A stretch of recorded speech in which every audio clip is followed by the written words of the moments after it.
Hey, Alyssa Rushton here from GetClientsWithSpeaking.com, and in today's video, you're going to learn how to move through the fear that so many of us speakers face before a speaking gig so that you can stand up for your mission with power and claim your presence on large-scale stages. And for today's show, I want to introduce you to uninhibited, embodied leadership expert, international business and leadership coach, professional dancer, speaker, and writer, Ashley Burnett. Ashley is the founder of StrongBodyLove.com, creator of the wildly popular Holistic Fempreneur Leadership Program, and Uninhibited Leadership. Ashley's on a mission to help women leaders embody their message, heighten their visibility, and speak up on large-scale stages with a strong sense of presence and confidence. As a 13-year strong entrepreneur, Ashley has run 4 successful creative and wellness-inspired businesses, created and facilitated nearly 100 live and virtual events, and helps her clients scale their work through workshops, events, retreats, and the power of the stage. Ashley's driven by her belief that when women claim their uninhibited power and speak up for their missions, that we'll be doing our part to raise the consciousness of the planet and create a more peaceful world for all beings everywhere. Welcome, Ashley. I'm so excited for being here, and thank you so much, Alyssa. I'm just really excited to share some of my tips to move through fear and really call on your presence with your audience. So I'm really excited to be here today. Thank you. I'm super excited that you're here with me today, and I was jumping up for joy this morning when I knew that I was going to be interviewing you today, because this is a topic that so many women really struggle with. It's like they have this message inside them, but yet there's this big piece of fear when it comes to getting their message out in the world and actually allowing themselves to step out on the stage. So I couldn't have a better expert here with us today. Before we dive into all that, though, I'd love for you to tell us what got you started along this journey. What got you started as an entrepreneur? Yeah, I mean, it's one of these things where it didn't really catch up with me to understand how I got started on this journey until recent times. I've been an entrepreneur for, 13 plus years. And, my mom was an entrepreneur and her mother was an entrepreneur. And, it's kind of a bit of a sad story, but it's really powerful. My mom's mom, my grandmother, ended up giving birth to her first child 2 days after her first husband passed away, put her into labor. And he was an optometrist, and she decided that she would go back to optometry school as a single mother and take over his optometry practice. And she was one of the first female optometrists in the Chicagoland area. And, I every time I tell that story, it just gives me chills, because I didn't, as a kid, you're hearing this, but it doesn't really resonate. And then once I got to, really start growing my practice, I was like, oh my God, this is so in my blood, obviously, to do this work. So, and my mother ran her own successful dance studio for 25 years or so, and then went and started her own DIY vintage collective workshop.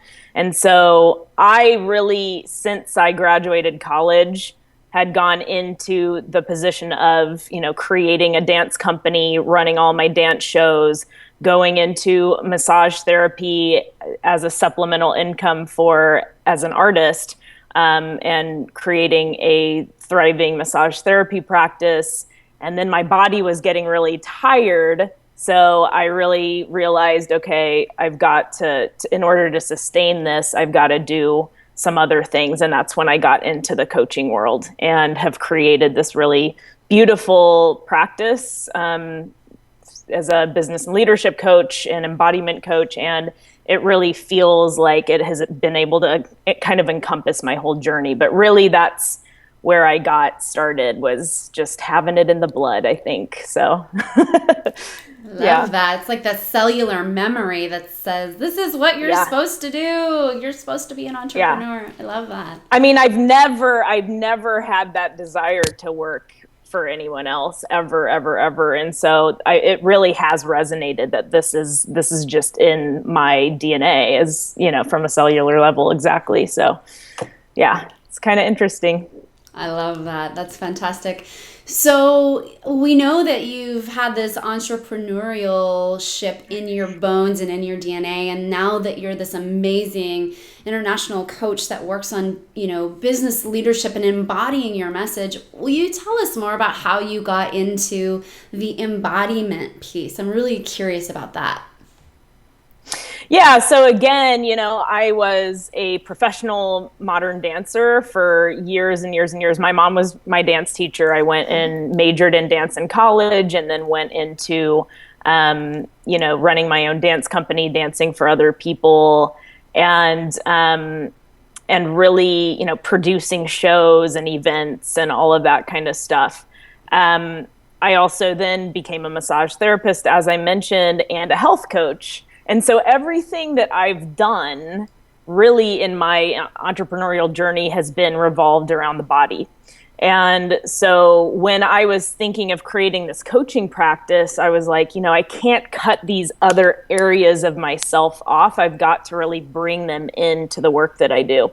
And the stage has been my muse and like my BFF for a long time. I've really enjoyed being on stage, but I also had to work through my own fears. I remember when I was 12 or 13, I was so scared to go to this dance competition that I didn't eat for a week and I almost threw up. I mean, it was just ridiculous. So I've had to move through my own fears in my own way. And as I've learned, various somatics and embodiment practices throughout the years as my work as a dancer and massage therapist, I realized, wow, these practices are like super, big and exciting and effective to help these people to move through the fear that they feel before they put themselves out there with their life's work.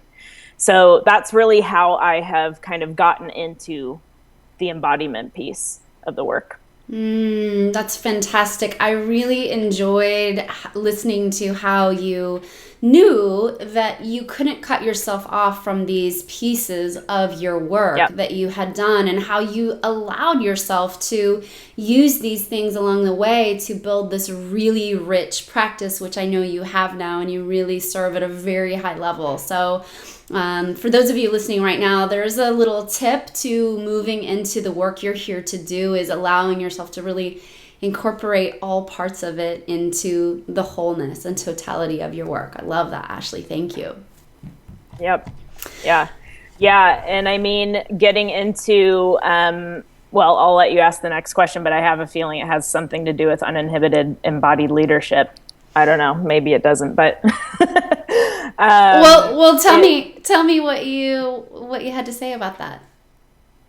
yeah, I mean, so just to riff off of that, because I think it's really important. My whole message with uninhibited embodied leadership, it's really about the uninhibited piece is really about owning all of who you are and letting everybody see the brilliance that you have to offer the world. We're in a really, as women especially, we're in a really interesting time in history where it is safe. It's safer than it has ever been to really speak your truth and to be who you are. Yet I see a lot of disconnect with people who are, getting out and starting their own businesses or stepping into different roles of leadership and things like that. There's still a lot of conformity going on. And so that's one of the big pieces for myself. One of my major messages is it's like, let's release the conformity. Let's really be who we are and let people be proud of that and let people see that and really own that. And to me, that's what the uninhibited piece is. It's really about letting people see that and then learning how to embody it and to build that presence and to move forward so that we have that confidence when we get up onto stage. So Absolutely love that. And it's really interesting because when we are not being uninhibited, when we are being inhibited, I mean, people can sniff that out like it's stink on a dog, I mean, they can exactly. smell it a mile away. And it Right. just doesn't allow people to see who we really are. And I believe that when people see who we really are, they want to work with us. They want to come Exactly. along for the ride. But when you're up there being all what you think and perceive as what you're supposed to do, it doesn't land with your audience at all. And in fact, does the opposite. It turns them off. Totally. Exactly. I couldn't have said it any better than that. Yeah. And it's so important to just to own our power, to own our root essence, and to really weave that into everything that we're doing with Um, our work. Absolutely. And for me, Yeah. what I perceive the reason why people, women in particular, do this whole conformity piece or do this whole what they think it's supposed to look like is because they are too afraid to let their true selves shine. So I want to know Exactly. what your number one tip is. I know you have a huge one for releasing fear and self doubt before you step on the stage or in front of the camera or wherever you're being. What's your number one tip for releasing that fear so that you can uninhibitedly come through? Yeah. So this is a really beautiful exercise to do when you are, I feel in the morning and before you get out there on stage. So if you are all willing to kind of go with me right now, I'm happy to take you through this exercise. So I invite you all to take a moment and just close your eyes and um, take a moment and take a couple deep breaths in and out. And I want you to really visualize yourself on stage as this most courageous, confident version of yourself. And really accessing the feeling of what you feel like when you are that most courageous, confident, powerhouse version of you. Both Alyssa and I are trained in work that is based off of neurolinguistic programming. And so the work here is to dive into the feeling state of what it feels like as this most courageous powerhouse version of yourself, and then to really access the sensory feelings as well. So really smelling what you smell as you're on that stage, really tasting the taste in your mouth, really seeing what you see. Where are you? What are the colors like? What do you hear? And really allowing yourself to feel this sense of courage. So take a couple more deep breaths in. And as you do this, I invite you to now reach your arms out in a big X. And if you're standing, you can even create space in between your legs and really create an entire big X with your body. And take a couple of deep breaths in and out, accessing that most courageous version of yourself. Feeling what it feels like, really stepping into the body of that most courageous version. One more deep breath in. And when you're ready, you can release and slowly open your eyes. Woo! So, yeah. so, what what we're doing here is when we're accessing that bravest version, plus we are combining it with something that I like to call, and this is another tip that I have around power posing. When we combine those two things together, we are completely slashing out the cortisol levels in our body. So we'll get into science here a little bit. We are flooding the body with this beautiful cocktail of oxytocin and testosterone. Because when we're kind of flooding the images of that most courageous version of ourselves, that's where the oxytocin is coming in. And when we're flooding the body with that power pose, that's the testosterone flooding the body in this kind of like very powery, pose. And it will literally affect the brain and has an impact on your ability to really feel confident. So it's kind of like this fake it till you make it idea.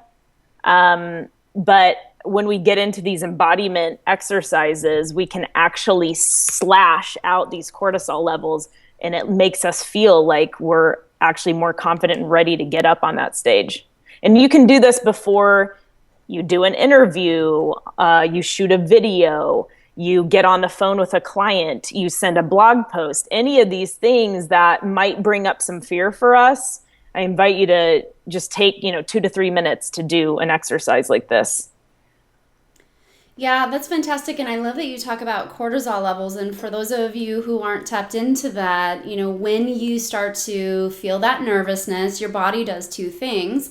It raises your cortisol and pumps out adrenaline, which can lead to like nervous stomach. For some people, it can lead to the poops, as I like to call them. You got the poops and you gotta go and sit in the bathroom for about a half an hour. And some people, it makes them actually physically nauseated.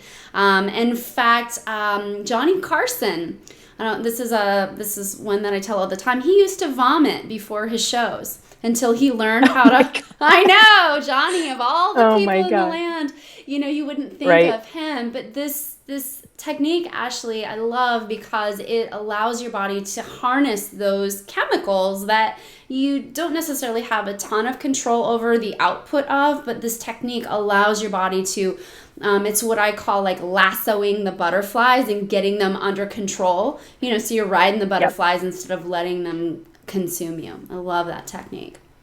Yep. Thank you. Yeah, I love it. Yeah. So can you tell us more about power posing and let us in on if there's any other power posing that you love? Yeah.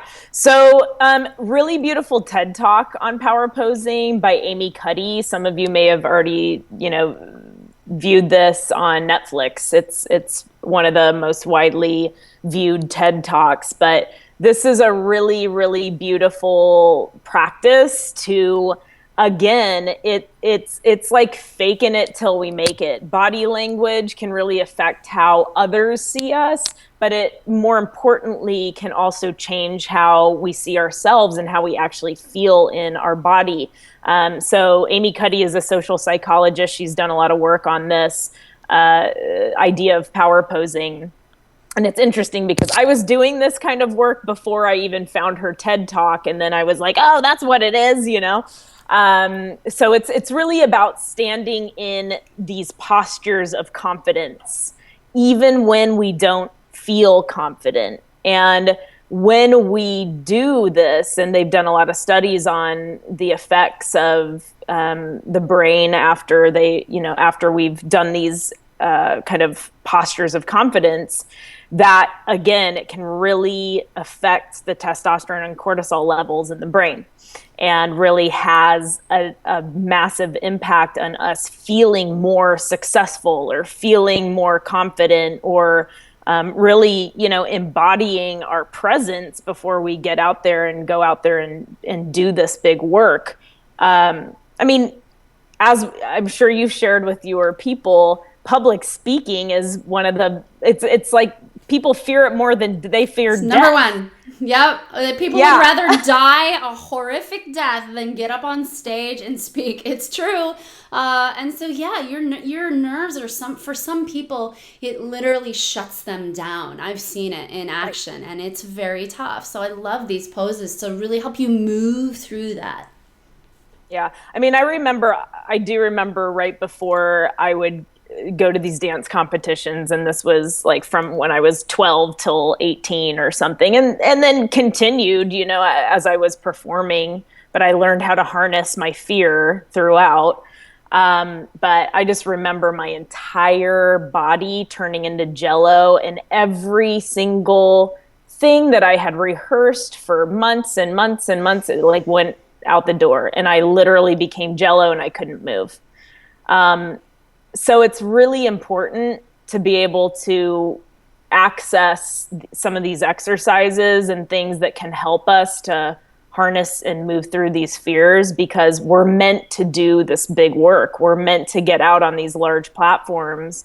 And if we don't have the right tools, we're just not going to do it. Or we're going to get up there and we're going to become a noodle and not be able to really speak clearly. So another power pose is like the Superwoman pose. So hands on hips, super Wonder Woman, Superman pose.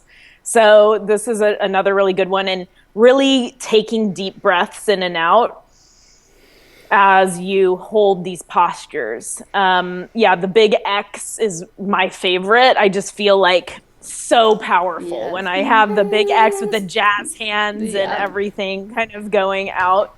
But honestly, this one, which is interesting, is also effective, is if you're sitting at a desk, kind of like taking up space with your feet on the desk and your arms back here.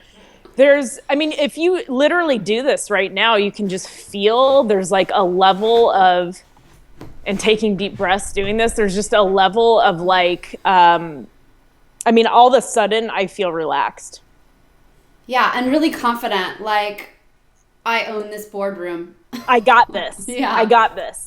So Love those it. are three of the power poses that I really love and resonate with. But I'm sure there's tons of other ones out there too. Well, thank you so much for sharing those. And I want to bring it back to something you said. You said you were talking about harnessing your fear. And this is such an important thing that I didn't want to let it pass by, because so many of the women in particular, and some men that I speak with, are under this crazy impression that they shouldn't have any fear before a speaking event, no matter how big or small it is. And honestly, that is just not true. I believe that if you are good at what you do, you will have some fear. But it is how you harness it and how you allow yourself to channel that fear, because that fear is really there designed to help you succeed and help you give your message in a powerful way. But it really is, for me, all about, one, letting it be okay that you're frightened, and then two, doing some physical things to channel and harness that fear out and really allow yourself to move into it and past it, so that you can be that powerful embodied presence on stage. Totally. I couldn't agree more. Yeah. It's so important. It's so important. And it's okay. The idea is, like, I'm starting to kind of coin the term dance with your fears, because, I'm a dancer. But that's really what it's about. It's not that the fear is going to go away. I get nervous before I got nervous at a networking event the other day where I had to talk, for a moment, and the fear is there. It's just like, you got to work with it. You got to dance with it. You got to play with it, and just acknowledge it, really. If we're just like, scared of the fear, then we're not going to do anything. I love that. So, Ashley Burnett, dance with the fear. Dance with your fears, baby. I love that. So just before we leave, you've given us so much today. Do you have one more tip to move through fear and really release any self-doubt before you step on stage? Yeah, I mean, this one I want to talk about again, and this is one of the biggest things. This is not an embodiment technique or anything, but it's just coming back to the mission every single time. It's coming back to your mission and your big why. Why are you doing what you're doing? Why are you wanting to talk about this? And really focusing on the mission, because what happens is we get so swept up and wrapped up in our own reality and our fears, and we get, we're scared, and it what it does is it dumbs down the mission. It's like then it's not about the work. And the reality is, when you look at big leaders like Martin Luther King or Gandhi, or people, Mandela, people who were speaking their truth, and really getting out there and doing this work. And one of my favorites is Maya Angelou. It wasn't about them. It wasn't about, let me get out on stage and everybody see how fabulous I am. It was about the mission. It was about the work. It was about the bigger picture vision that they had for the planet. That's what we want to think about when we're getting out there and we're doing public speaking, we're doing talks or stepping up and speaking out for our missions. It's about coming back to that message every single time and realizing that we don't have to do this alone. And let me give you one more tip is with those people that I just mentioned, Mother Teresa, other people who are big, powerful influencers, Oprah, that we don't have to do this on our own either. Every time that we speak up for our missions, we can call on the energies of those people to guide us as we step up and speak up for our mission. So that's one of my favorite, is to call in your power posse. So these people are like your power posse, and it's like the energy behind, like even inviting their energy behind the small of your back or right behind you. And it's like, I'm kind of getting chills. And it's just like, here they are, they're guiding you to do this great work for, as you move forward with this. So understanding that you're not in this alone, that the change makers, the energies of those people that are maybe still alive or have passed, are here to guide you to do this powerful work, and you're not alone on this journey. So think about who your power posse is, and you can even take, a couple of minutes and close your eyes. We won't do it right now, but and just see who pops up for you. And then every time that you stand up and speak up for your message, maybe before you go on stage, you call in on that power posse and let them guide you as you move forward. Love me some power posse, baby. OMG. And let me just say, the recently passed Wayne Dyer is absolutely a part of my power posse. And Yeah. it's such a powerful thing when you invite them in. I love the small of the back. I invite them into my heart and kind of let that flow out through me there. But I think no matter where you are comfortable inviting that power posse in, it's such a powerful place to be, to know that you really are supported more than you might think you are, and to let the energies of these people move through you. That is such a powerful tip, and one that I hope everyone on this video today will really take some time to think about. Who is your power posse? Who are the people that totally support and resonate with your mission? Because I know you have at least 5 of them, 5 bigs in your world that you pay attention and look at. Awesome stuff. Ashley, woo! Oh my God, I'm so juiced up. So thank you so much for being here. I want to know where people can go to connect with you, because I think after this won't be the last taste that people can have of you. They're going to want more. So where can people go to learn more about the work that you do? Yeah, totally. So you all can head over to strongbodylove.com, and learn about all of the different offerings and work that I do. I also have a free video training that you can access when you go to the homepage of strongbodylove.com, and you can sign up and get that. And yeah, lots of exciting, juicy stuff. You are all about juicy, my dear. Thank you, thank you. Really quick before we leave, tell the folks what is one action that they might want to take based on today. What's the one thing that you'd love to see people implement and do from today? I would really start off with the powerhouse version of yourself. And the first exercise that I shared, I feel like this is something I've been giving to my clients that have started to implement this in the beginning of their days, and it has completely shifted their entire day and confidence levels. It's just it's an exercise that I feel like is so important to do at the beginning of the day, but of course before you get out on stage or, on any sort of visibility platform. I would say that's where a great place to start with that first exercise that we did. Love it. Ashley Burnett.